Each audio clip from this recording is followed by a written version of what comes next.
Good morning, everyone, and welcome to our first series of our 2017 monthly webinar series, Keys to a Successful Audit.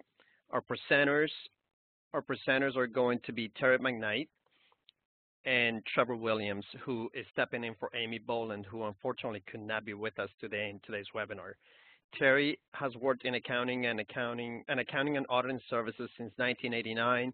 Her responsibilities include managing all phases of nonprofit audit and consulting engagements in accordance with generally accepted auditing standards and government auditing standards. She is also the director of the audit department and as such leads our audit practice at Gelman, Rosenberger, Friedman. Trevor Williams is one of our non-audit partners. Trevor Williams has worked with audit functions, contractual compliance rules, regulations, policies, procedures, and accounting operations since 1996. He manages the overall planning and administration of audit, review, and compilation engagements. Some housekeeping items for today's webinar. If you have any issues, any technical difficulties, please contact WebEx at the number listed on the screen with the event number and the event password as listed. Today's webinar will be recorded, and the recording will be made available after the event is finished within the next couple of days. Also, please feel free to use the chat function during the webinar for any technical questions that may arise during the webinar. The CPE credit information. Attendees seeking the CPE in this presentation must complete a short evaluation survey at the end, and some pop-up questions will come up during the webinar. 3 words will be shared during the webinar, and the survey will ask you for those words. So please make note of those words so you can gain the 1-hour CPE, which is being offered today. If you do not have those words, you will not be able to obtain the CPE. Again, if you have any technical questions, those can be addressed to Alina Stone at astone@grfcpa.com or at the number 301-664-9357. Also, please make sure to turn off your pop-up blocker. Again, this presentation will be available to download at our website, grfcpa.com/media/131.pdf. The objective of today's webinar is to provide attendees with a better understanding of how to have successful audit. Again, this is done via group internet. Everybody will be able to obtain 1-hour CPE in the area of accounting and audit, and there is no prerequisites required. And this slide also talks about the refund policy, which obviously there is nothing, and cancellation and complaint resolution policy, since we always are committed to a seminar in which the participants are 100% satisfied. So if any issues come up or you're not fully satisfied with the webinar or you have any complaints, please let us know as soon as possible by emailing kdavis@grfcpa.com with any concerns. Today's webinar we're going to talk about 10 keys for successful audits, 10 key points that everybody should keep in mind for successful audits, and these are listed on the screen. And finally, we're going to close with a quick FASB update, which our presenters are going to discuss in more detail. So with that, I'm going to turn it over with Trevor Williams, who's going to start talking about one of our key items. Trevor? All right. Thank you, Ricardo. Good morning, everyone. Again, my name is Trevor Williams, and our first key for the day, actually, excuse me, before we start, I'd like to give the first key word in order for you all to receive your CPE credit, and that first word is audit.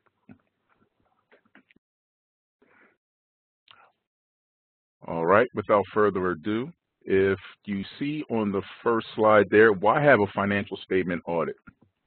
Independent, unbiased verification. As you know, an audit provides the highest level of assurance and as such requires more work than what is required for either a compilation or review. The most significant difference between an audit engagement and other financial statements is that the auditor is required to corroborate the amounts and disclosures included in the financial statements through tests of accounting documents, physical inspection, and the use of third-party confirmations or other procedures as deemed appropriate. The objective assessment of risk, controls, and compliance. These are also issues that your auditor takes into consideration during the planning phases of the engagement. Financial transparency. This particular bullet is more important than ever. The information is made accessible as possible, and the timely, meaningful, and reliable disclosures about a company's performance. It's also important that you are not actively hiding things, being honest about your performance even when it is subpar. These 4 issues are very important with regards to the financial transparency of your financial statements. What is fraud deterrence?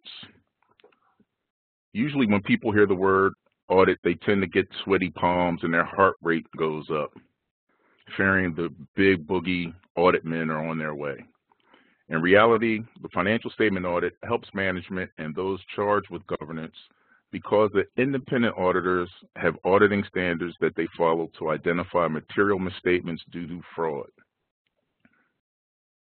Additionally, your accountant will inquire and request representations from management if there are any allegations or suspicions of fraud or illegal acts within the company. Compliance with laws and regulations. Depending upon what field your organization is operating under, you may be required to have an audit in accordance with generally accepted accounting principles. And also you may receive funding that would require you to also have a financial statement audit. Knowledge to enhance internal controls, efficiencies, and effectiveness. These are also reasons why to have a financial statement audit.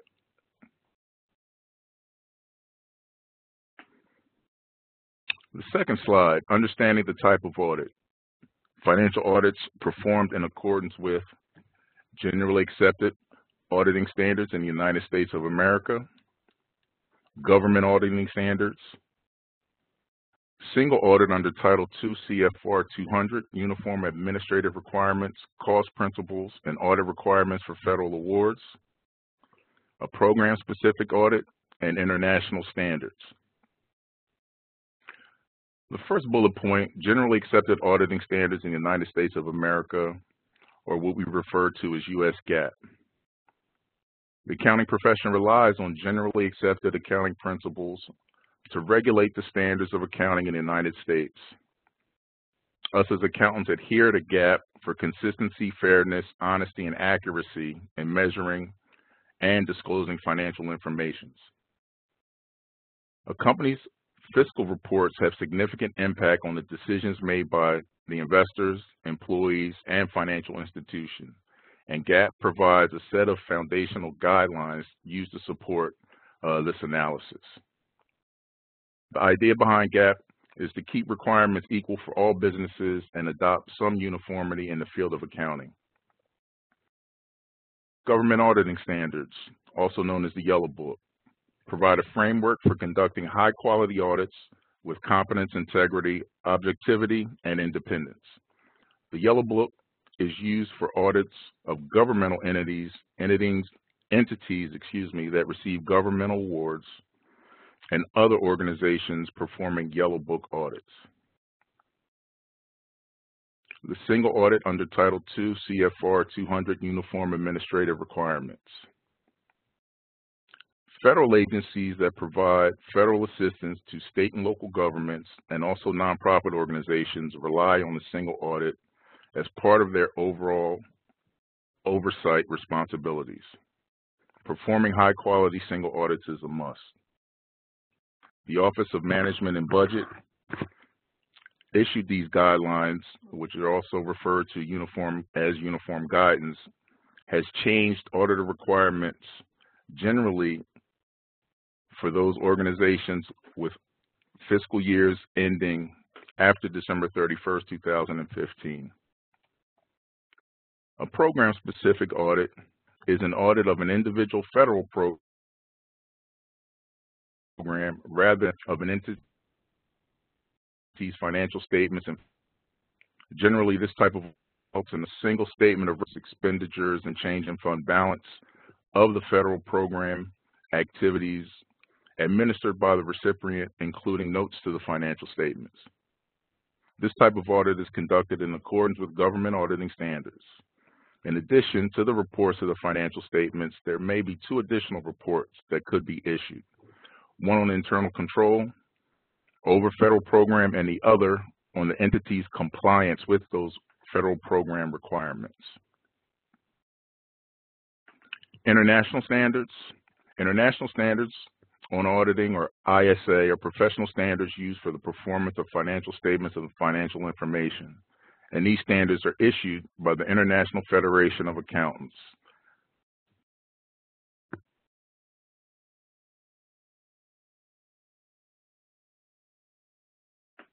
Who are the readers?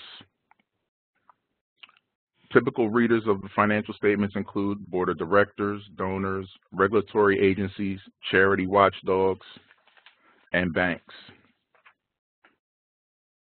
Board of directors read the financial statements for a number of reasons, but most importantly, they use the financial statements or audited financial statements in order to make wise and prudent decisions as it relates to the organization. Donors, as well as charity watchdogs, look at the scope of the engagement, naturally the auditor's independent opinion, program breakout, as well as the total expenses as it relates to total programmatic expenses versus G&A expenses. For the most part, the charity watchdogs want to make sure that the organization are using as much of the contributions received for programmatic activities. Banks take a look at your independent auditor report, especially if the organization owes some type of debt or line of credit to the particular bank. They take a look at the amounts as well as compliance in order to arrive whether or not the organization is in compliance with various covenants as it relates to those loan agreements.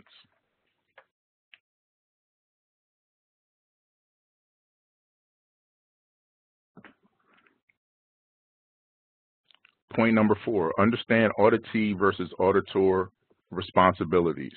The auditee responsibilities, the preparation and fair presentation of financial statements. Selection and application of accounting principles generally accepted in the United States of America. Establishing and maintaining internal controls to mitigate material misstatement. Identifying a person with SKI, which is the abbreviation for skill, knowledge, and experience, and accepting responsibility on those financial statements.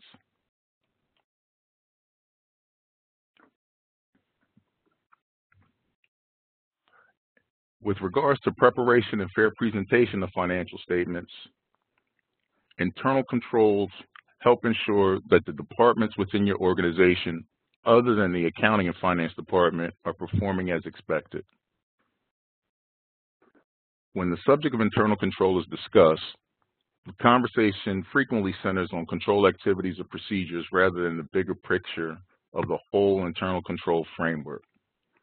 To execute its responsibilities effectively, management needs to understand how integral internal control should work. At the conclusion of my particular portion of this webinar, Terry McKnight will discuss in more detail the internal control framework. As we all know, even though internal controls are well designed and effective, some controls may be overridden by management itself. Management's position in the organizational hierarchy creates an opportunity to manipulate or override otherwise effective or properly designed controls. Hiring and promoting managers with good character and high ethical values can go a long way in building a positive control environment and diminishing the risk of management override of controls. In my opinion, I believe the bottom line is that the responsibility for establishing and maintaining sound internal controls commands the attention throughout the year, not just when the auditors arrive.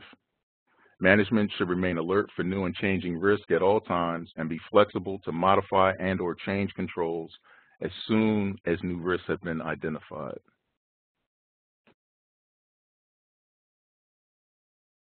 I like to touch on that last bullet point, identifying a person with SKI and accepting responsibility. As I mentioned, SKI is an acronym for skill, knowledge, and/or experience. It's usually someone within the management of the organization, but what exactly are they responsible for? That designated person is responsible for the financial statements, including the notes to the financial statements, that they have an understanding of those financial statements as well as the notes, and are in agreement with those results. That individual also understands that the auditor has prepared the financial statements based on the information provided and the information that is provided to them. That person also understands and approves any audit adjusting entries and/or path adjusting entries proposed by us. And that person also has the ability to inquire or ask any questions or provide any edits or changes to the draft financial statements prior to them going final. And they are also responsible to ensure that corrective action has been taken regarding any management letter comments.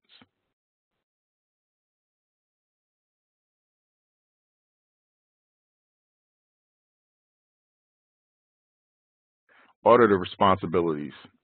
Opine on whether the financial statements as they are presented in all material respects in conformity with U.S. generally accepted accounting principles. Plan and perform the audit to obtain reasonable but not absolute assurance. Consideration of internal controls.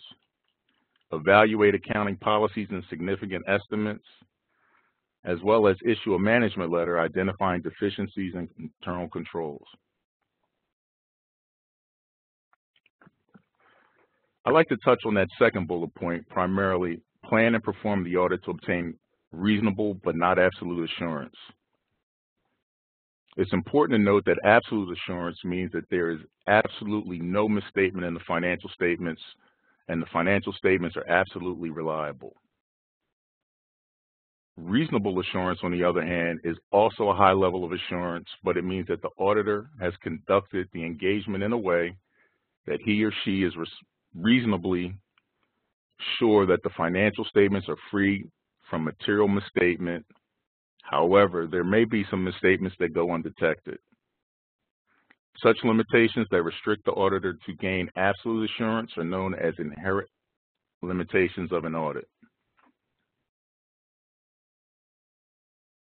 Consideration of internal controls. The independent auditor is required to consider your internal control over financial reporting as a basis for designing audit procedures for the purpose of expressing an opinion on the financial statements, but not for the purpose of expressing opinion on the effectiveness of your internal control. Accordingly, the independent auditor does not express an opinion on the effectiveness of your internal control. I think that's a key point, definitely stress regarding the consideration of internal control. The auditor is not there to express an opinion on the effectiveness of the internal control. Evaluating accounting policies and significant estimates. As we know, accounting estimates are a key part of the financial statements, and that they are prepared by management, and they are based on management's knowledge and experience about past and current events. The auditor is required to evaluate the key factors and assumptions used to develop these estimates and determining that they are reasonable in relation to the financial statements taken as a whole. Most common estimates that you see are depreciation, the collectability of receivables, and the allocation of expenses to programs. Issue a management letter identifying deficiencies in internal controls. This particular deliverable that you should receive from your auditor is one of 3 deliverables, this management letter, and it identifies 3 key issues: material weaknesses, significant deficiencies, and best practice recommendations. I think it's important to note at this time that the auditor's consideration of internal control is not designed to identify all deficiencies in internal control. and therefore there can be no assurance that all such deficiencies have been identified. Again, you'll see that we again have this concept of reasonable assurance.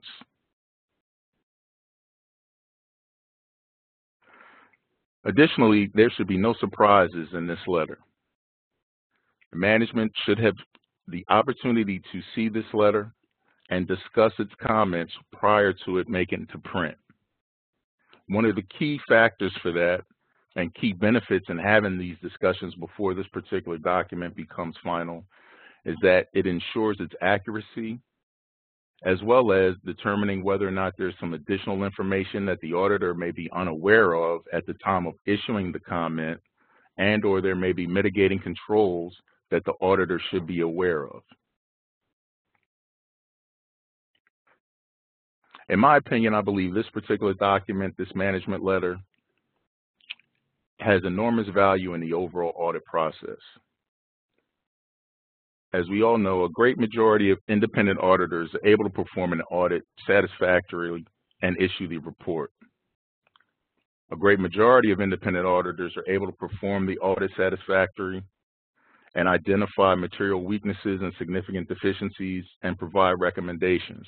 However, very few auditors are able to provide best practice recommendations that allow your organization to become more efficient, more effective, and be competitive and or current with similar like organizations.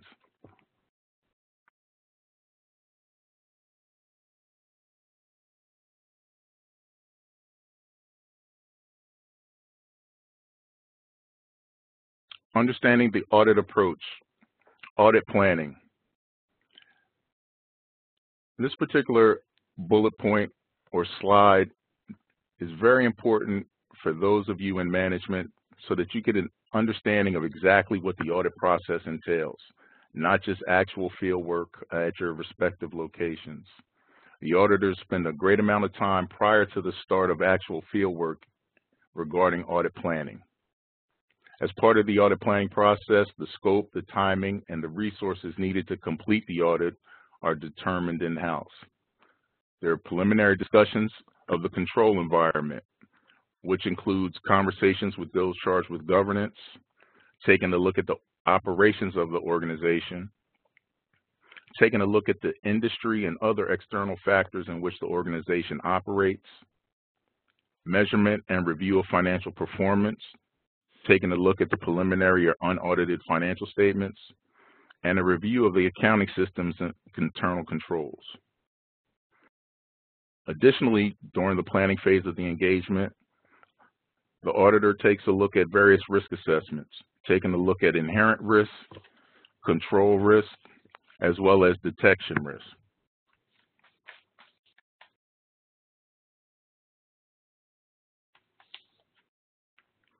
Additionally, during the audit planning process, the auditor takes a look at various complexities of the significant estimates.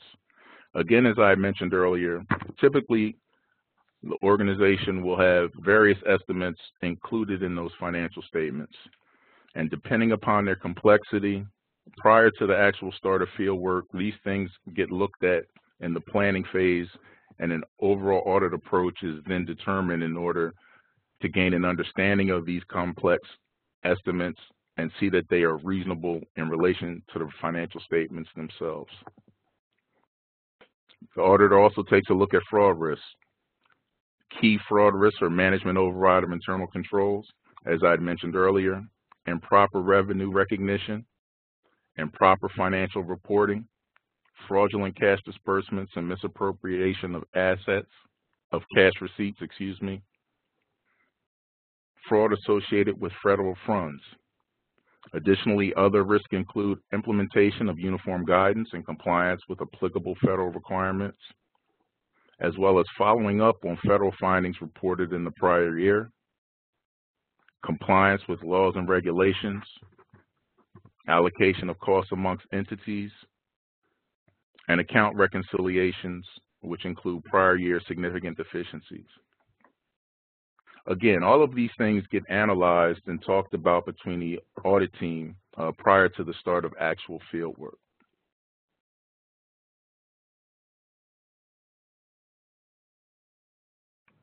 With that being said, I'd like to turn it over now to Terry McKnight. Thank you, Trevor. Good morning, everyone. It's a pleasure to be on this webinar for you today. Before I get started, I would like to give you the second word for CPE credit, and the second word is success. Again, the word is success. So here, the sixth key to a successful audit is really understanding those key internal controls that Trevor's been talking about that really mitigate the risk within your financial statements, and be able to discuss those key controls with your auditor. As Trevor mentioned, management is responsible for establishing and maintaining these internal controls. We do realize this can certainly be challenging in today's environment, especially since there is a significant use and dependence on technology. There's increasing regulatory requirements, scrutiny by those charity watchdogs that Trevor mentioned, globalization, as well as many other challenges. So some of those key processes that the auditors or that we want to know about are surrounding those cash disbursement cycles, the cash receipts, revenue recognition, payroll processing. We will also look at those controls for significant areas or account balances such as investments, notes payable, fixed assets, the IT environment. The list can go on depending on the operations in place. So as a means to satisfy management's responsibilities regarding internal controls, we do recommend that you look at the COSO's internal control integrated framework. And COSO is the abbreviation for the Committee of Sponsoring Organizations of the Treadway Commission. And by using this framework, you can design and develop an effective and efficient system which will help an organization adapt to the changing operating environments. It will help mitigate risk to an acceptable level, and it will also help support sound decision-making by the governance of the organization. As you can see, the COSO framework is comprised of 5 components. They are control environment, risk assessment, control activities, information and communication, and monitoring.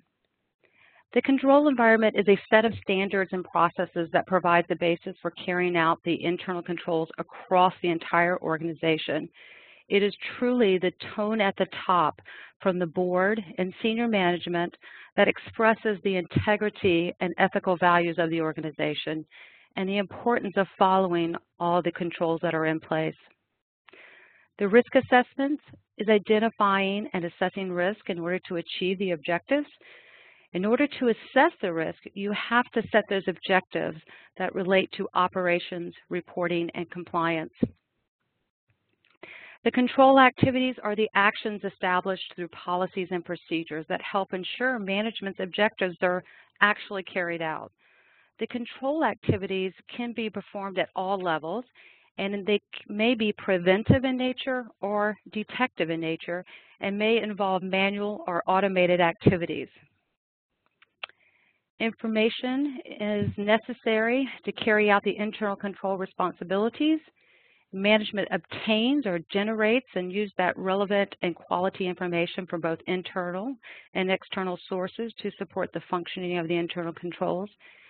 And the communication is the process of providing or sharing, obtaining the necessary information within and throughout the organization, as well as disseminating that information. And last but not least, that monitoring, those are ongoing evaluations, separate evaluations, or some combination of the two that allows or to ascertain whether each of those 5 components of internal controls is present and functioning. So these 5 components, along with the 17 principles, will help define and shape those controls to reach those objectives. And it certainly will help management have those discussions with the auditors so they can test those key controls.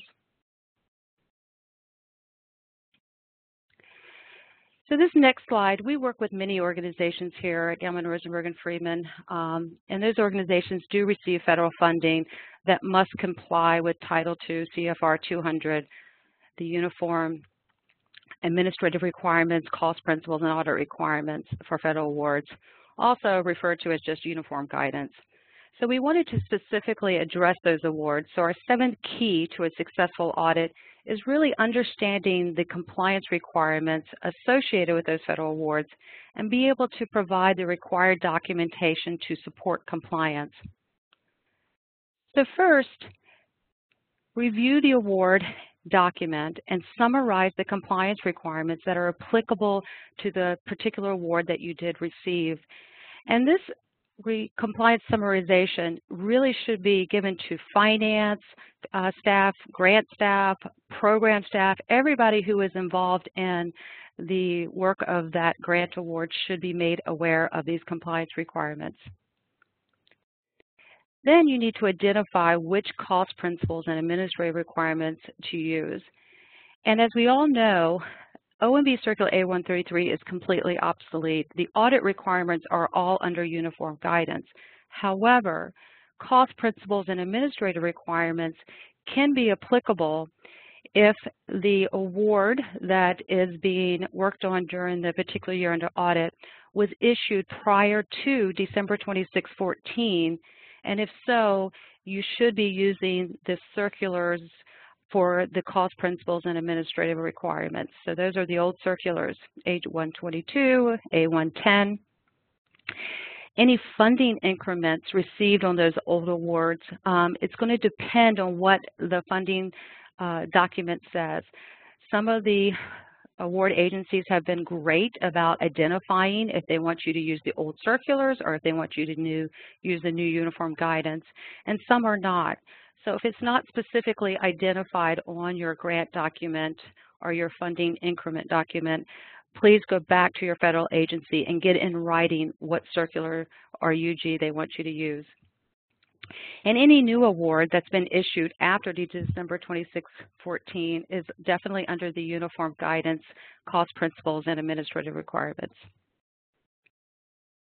So once you've determined the compliance requirements that you must follow and determine what cost principles and administrative requirements, you want to make sure that your internal controls are up to date, especially with those in compliance with the uniform guidance, because there were new specific requirements that were given throughout that document. Another area to look at is the contract and subrecipient relationships to ensure they have been properly identified. Just because the document may have the word contract at the very top of the first page, it may or may not be a contract. You have to look at the substance of the document for clarification. So if it's a contract, the purpose within the document is going to be to obtain goods or services, and you would follow all the procurement rules associated with procuring for a contract. If the substance of the agreement is to provide uses of the federal funds to carry out a program activity, that's going to be a subrecipient relationship, and under those you need to look at the management and monitoring standards under subrecipient. So again, be very careful in looking at the documents to clearly identify between the two. Compliance with procurement and suspension and debarment. As we all know, for those who are working with federal funds, the deferral, there was a 2-year deferral period for procurement under the new uniform guidance standards. And as of January 1, 2017, so 31 days ago, the new procurement standards will go into effect for those December year-end engagements. So for the December 2016 audits, you can still use your old procurement standards, but moving forward, you really need to go back and make sure you've adopted the new standards required under uniform guidance. But even though you're not using the procurement standards under uniform guidance for your current year audit, you still need to use this policies and procedures that you've had in place, and you need to be able to ensure that the organization is following those procurement procedures. And the suspension and debarment, we see a lot of findings associated with this area, and I think it's really important that the organizations understand their policy and make sure that there is documentation of the SAMS check to ensure that the contractor has not been suspended or debarred from working with federal money. Ensure your SEFA, or your Schedule of Expenditures of Federal Awards, has all the required elements. Again, uniform guidance, change those elements, and it is management's responsibility. So you want to make sure that you understand all those new requirements. For example of that would, you must have the pass-through identifying number. You must, on that SEFA, you also must present the total amount of subrecipient awards that you have given during the year. There are other requirements, so I do say that you should look at that as well. Establish a timeline to ensure proper reporting. Again, if you share that with everyone who is involved with the compliance of the grant, everybody will understand that reporting of when it needs to happen. And again, train staff. You think that your staff understands all the new requirements, that the more training you provide, the better your staff will be able to ensure that they are working within the required standards. So as auditors have to do planning, we do recommend under number 8 that management also has to do their audit planning. And again, this planning is a year-long process for the auditee. So, and what that means is that you should be ensuring that your policies and procedures are being performed throughout the year. Complete those reconciliations. So if there are items noted in the reconciliations, you can make appropriate adjustments and do the proper review to ensure that they've been addressed appropriately. Learn from your prior year audit. The prior year, is always 2020. So talk to your staff about what do you think went right during the last year's audit and what do you think went wrong and how can we do better in those areas. Also have that conversation with your auditors. See what their conversations are and what they can, give you some detail on how the process can improve from the, not only the auditor side, but from the auditee side. Review your prior year financial statements. Go through those financials, look at the disclosures, look at the journal entries that had to be made during the prior year audit, because if you can assure and look to make sure that those particular journal entries are incorporated prior to the start of the engagement, that means that the reconciliation process is complete and the auditor does not have to come in and make those adjustments again, that management has done that. And obviously look at that management letter from prior year, because you want to make sure that management has addressed those comments and, do you have the documentation and do you have the new systems in place that have addressed those concerns. Take a look at that PBC list, which is the provided by client list. Review and assign that list to different staff and give them a timeline of when you expect to have that complete. If there are any questions or comments on the PBC list and or requests that you don't quite understand, please reach back out to the auditor and get further clarification so you make sure that you're getting the right information for the audit. Send your population samples to the auditors early. We like to get it at least 2 weeks early. So for cash receipts and disbursements, we can kind of go through and select our samples and give that to you prior to the start of the engagement so you have time to pull that documentation and have it ready. So in addition to the population samples, we also like to get that trial balance and that SEFA, the Schedule of Expenditure of Federal Awards, early as well. So we can do our proper planning and again give you selections for testing prior to the start of the engagement. Perform your own self-review. Make sure that the reconciliations that you are preparing tie to the general ledger. Make sure that the staff that is preparing the information for the auditors, that it's all there and it's complete. So performing your own self-review or your own little mini internal audit will help that process as well.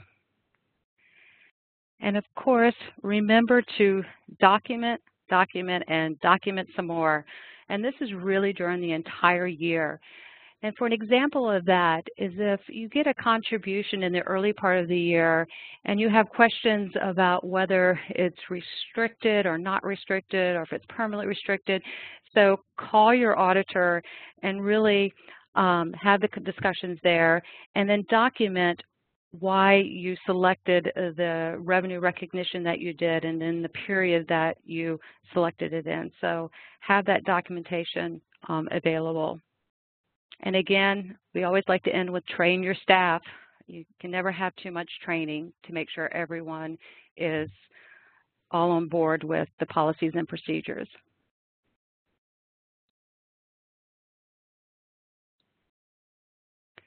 So number 9, be prepared. And this is truly one of the most important key to today's topic, to today's conversation. And when we say be prepared, have those key reconciliations ready on the first day of the audit.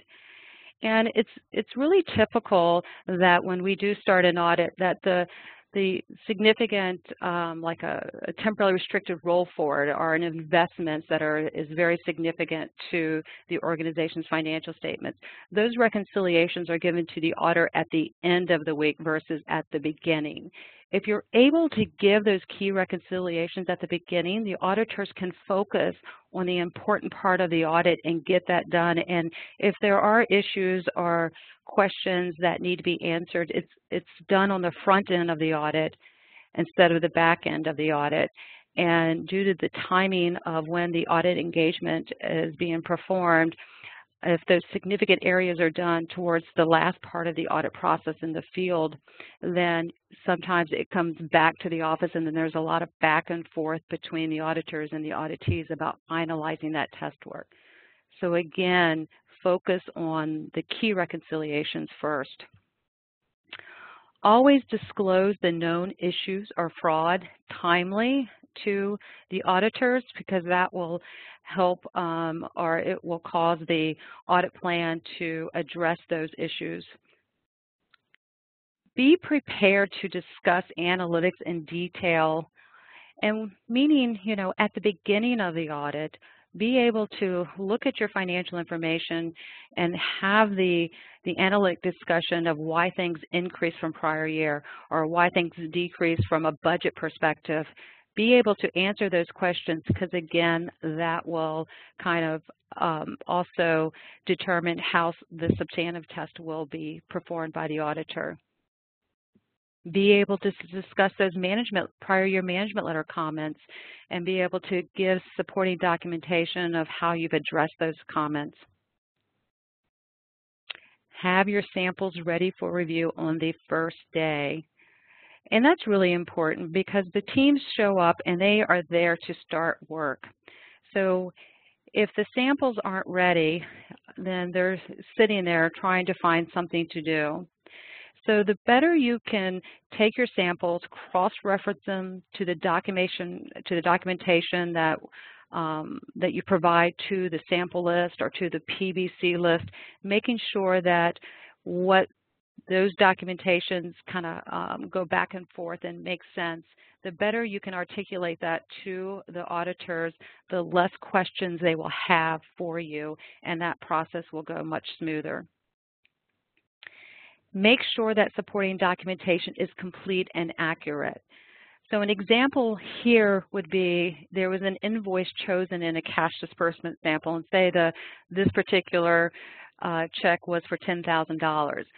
But that payment was for a contract, and it was just a monthly payment for a contract that gets that has a payment every month. So instead of just pulling that invoice for that particular month, get the actual contract out. Have that as another means to support that particular payment. And then if that particular payment falls up under procurement, make sure you get the procurement documentation so that you can show the support of how the organization satisfied the procurement requirements within their policies and procedures.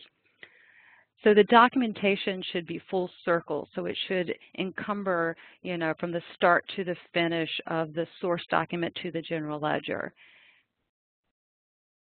Update the notes for the financial statements. Go through those prior year disclosures. Look for any new transactions or potential new disclosures and have those conversations very on the front end of the audit. And be available. We certainly realize that as auditees, you have day-to-day operations. However, if you can make the audit a priority and be available to ask questions and pull information and be there as the auditors are having that, the process will go much smoother. And of course, ask questions during the audit process, and even after they leave the field work and it's on the back end side of the audit process. Always ask questions if you're unfamiliar with the process, with where the audit is going, and if you have questions about anything that is internal control related, always make sure you have those discussions with your auditor.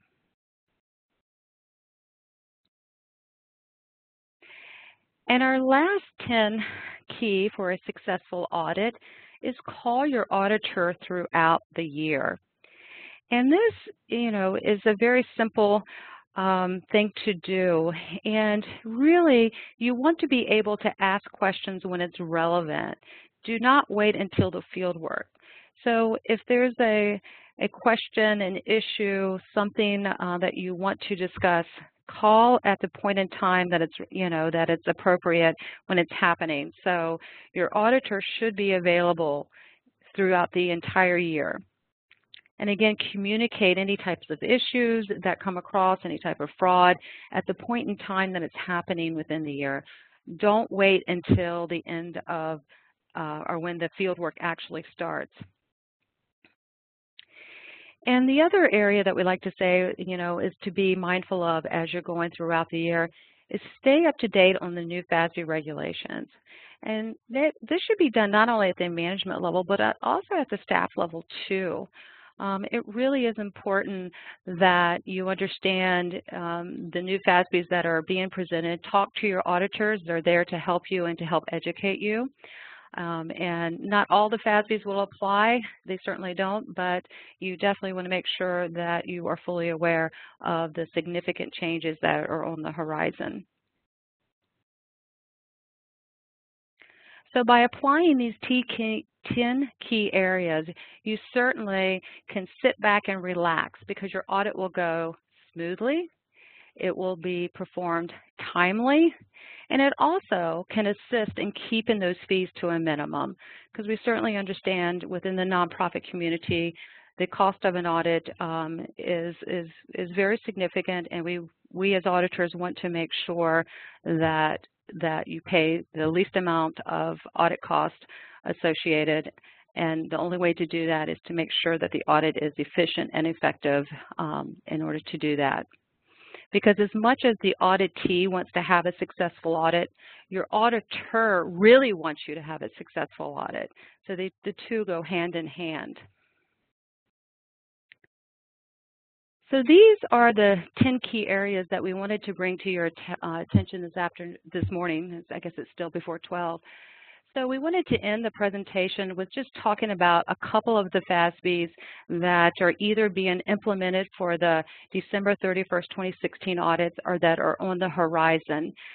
Again, the ones that we will talk about this morning are not all inclusive. We do encourage you to go onto the FASB website and look at all the FASBs, the accounting standards updates that are issued by FASB to ensure that there's nothing else out there that would impact your financials.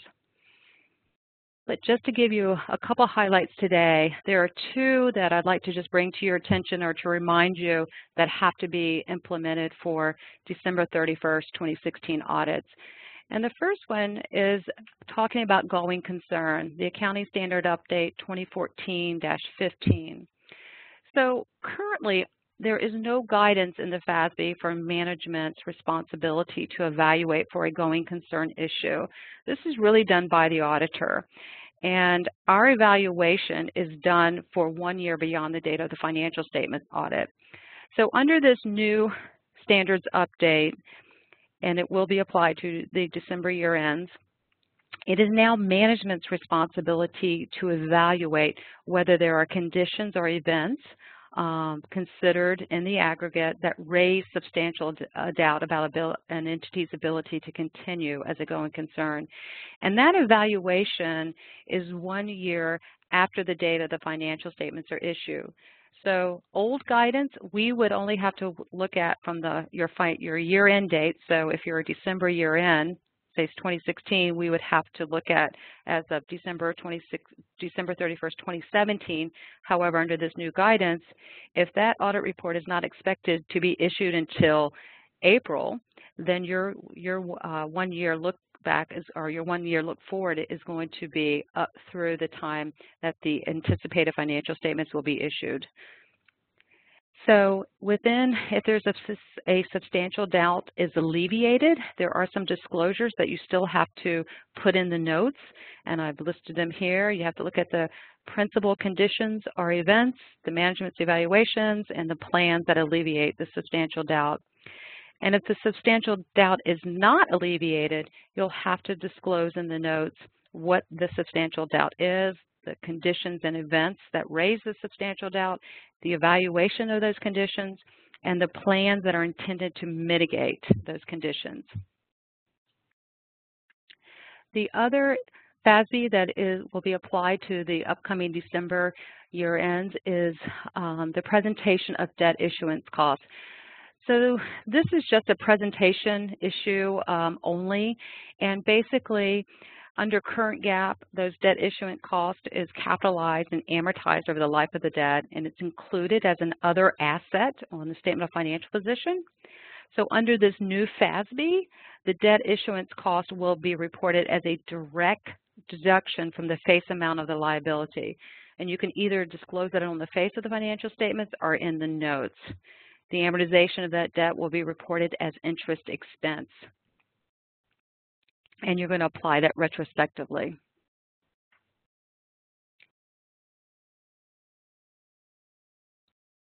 So now I have a couple of FASBs on the horizon, and I realize that we're kind of at 11:52 here, so I will kind of talk about these very briefly. But before we get into this, the last word of the day for CPE credit is plan. P-L-A-N, plan the audit. Plan. So as we go into what's on the horizon, there's a FASB on inventory, and it's going to be effective for fiscal years beginning after December 15 of 2016. So currently, inventory is measured at the lower of cost or market. And the definition of market, you can look at replacement costs, you can look at the net realizable value, or the net realizable value less some normal profit margin. Under this new standard, the inventory will be measured at the lower of cost and net realizable value, and they give you a definition of what that net realizable value is. This will apply to inventory that's measured under FIFO, the first in, first out, or the average cost, and it does not apply to the LIFO method, which is last in, first out, or the retail inventory method. Lease accounting, we've been talking about this for years. So it's finally, the effective date for the lease accounting is beginning after December the 15th of 2019.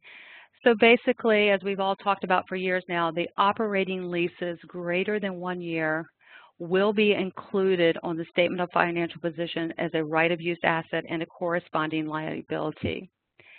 The finance lease is replacing the terminology of a capital lease, so that hasn't changed that much. You're still going to measure the present value of the lease payment, record it as an asset and liability, recognize the interest separately from the amortization expense, and present it on the cash flow within the financing or the operating, depending on those payments.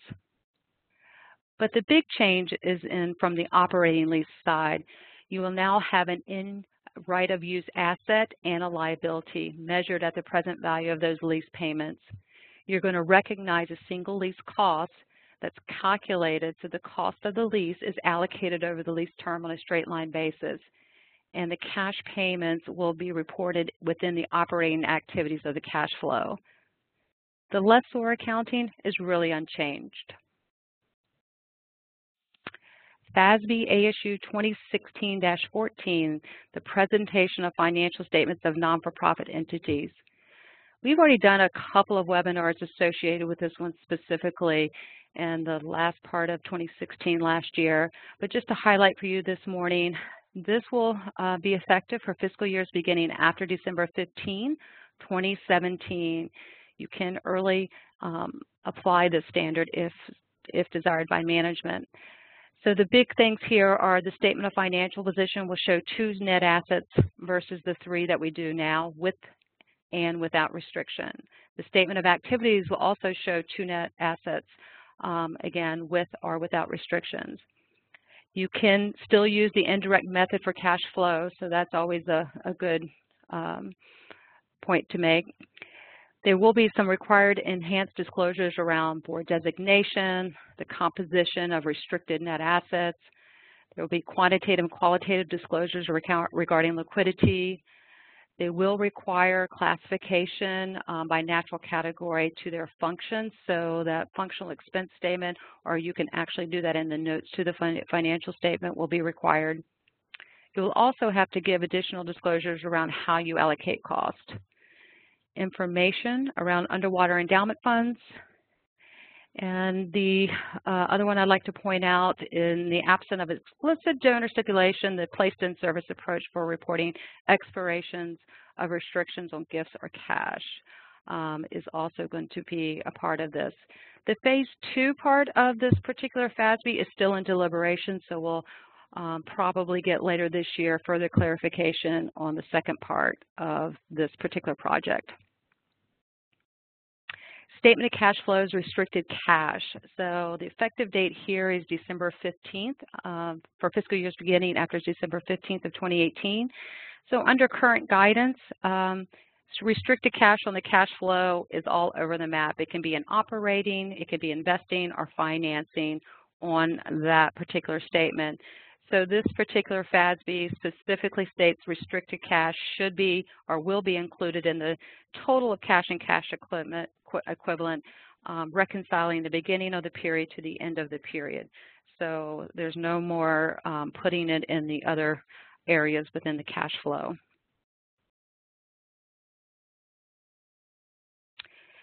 And the revenue with contracts, this has been going on for years, and it has several FASBs and ASUs that have done regards and as a part of this revenue from contracts with customers. The effective date here is fiscal years beginning after December 15th of 2018. And this particular FASB does not apply to any type of contributions, but it may apply to revenue streams from membership, royalty agreements, other areas of revenue that nonprofits have. So there's a 5-step process that you'll have to go through to determine how to recognize revenue.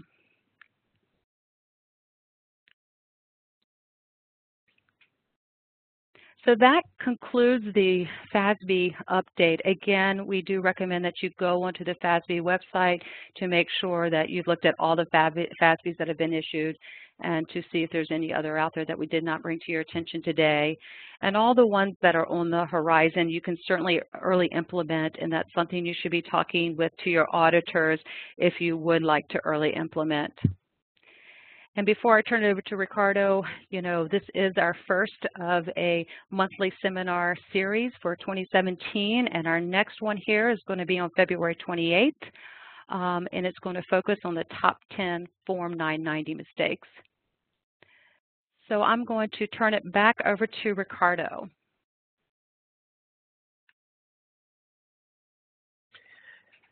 Thank you, Terry, and Trevor for a great presentation today on the keys to a successful audit. So hopefully everybody attending the webinar is going away with a great wealth of information to keep in mind for this upcoming audit within their organizations. Join us again, obviously, on the next webinar coming up for the 2017 webinar series, the Top 10 Form 990 Mistakes, which is going to be held on February 28th, 2017 at 11 a.m. Eastern Standard Time. I'm sure invitations are going out as we speak, so make sure you sign up early. There's going to be a lot of interest on this one. Keep those dates in mind, and hopefully you can open up the calendars. We have our information here listed on the last slide. If there is any questions that we were not able to answer within the webinar, please feel free to reach out to either Terry or Trevor or one of us, and we will make sure that we will get back to you. I'm going to try to squeeze in one question that had just come in, and hopefully one of our presenters will take a shot for it, and we'll just go from there. So one of it is, is using COSO a requirement, and can you give us an example of one of the 17 principles used? Terry? Sure, Ricardo, I can take that one. COSO is not a requirement, but it does give a great framework for an organization to use to develop their internal controls. So it's not absolutely required. However, the new uniform guidance did make reference that organizations must have written, documented internal controls, and they should, and they use the word should, to look at COSO or Green Book. And the Green Book is really the COSO put in the terminology of a state and local government. So the two documents are very similar. So an example of a principle that would be applied, if you went back to that slide, the control environment has 5 principles attached specifically to control environment. And a couple of those principles would be, does the organization demonstrate a commitment to attract, develop, and retain competent individuals to perform the assigned duties? Another one would be, does the organization hold individuals accountable for their internal control responsibilities in the pursuit of their objectives? And does the organization demonstrate a commitment to integrity and ethical values? So those are some of the type of questions that the principles take a look at and correlate with the different 5 components of internal controls. Great, great. Thank you, Terry, for answering that question. And due to the lack of time, we're going to take just one more that hopefully Trevor can help us answer. Trevor, this question has come up, so hopefully you can take it. What characteristics should an organization look for when selecting an external auditor? Okay, it's a couple things that your organization should look at. I think first you should take a look at what exactly your needs are and being honest regarding the current situation. And by that I mean whether or not the organization is actually ready to be audited. As Terry had mentioned, there's several things to take into consideration that would help in the process of being able to be audited. So again, I think one of the first steps is to, excuse me, take a look at what your needs are and being honest regarding whether or not you're ready to be audited. Second thing, I would suggest to ask around, look for references regarding a particular audit firm. Don't just go in the yellow pages per se or Google or on the internet and take a look at and select an auditor based upon, you know, various advertising methods that that organization may use. I think also to take into consideration is do not use fee as the major indicator of quality. That's very key. And Trevor, if I could just end with that by saying make sure your auditor has the experience and the expertise within the industry and with the type of funding that you receive. So if you do have federal funding, you want to make sure your auditor has a lot of experience auditing single audits under Title II, and you want to make sure that they have the requirements that you need to give you a quality audit. And lastly, just before Ricardo, one thing just to add to that, as Terry had mentioned, that was a very good point that I failed to mention, but to piggyback on that, definitely make sure that the organization or auditor has enough cover, and by that, enough resources to be able to accommodate your particular needs as it relates to that audit. Great. Well, thank you, everyone. We're running about 4 or 5 minutes past our time limit here, but as always, feel free to visit our website, follow us on Twitter, follow us on Facebook, and also on LinkedIn, as well as Instagram. We do usually post some great articles and some great state-of-the-art information there, so make sure you follow us. And again, feel free to reach to any one of us if any further questions arise, and we hope to see everyone in the upcoming webinar, Top 10 Form 990 Mistakes, February 28, 2017, 11 a.m. sharp. Thank you, everyone, and hope to see you very soon. Goodbye.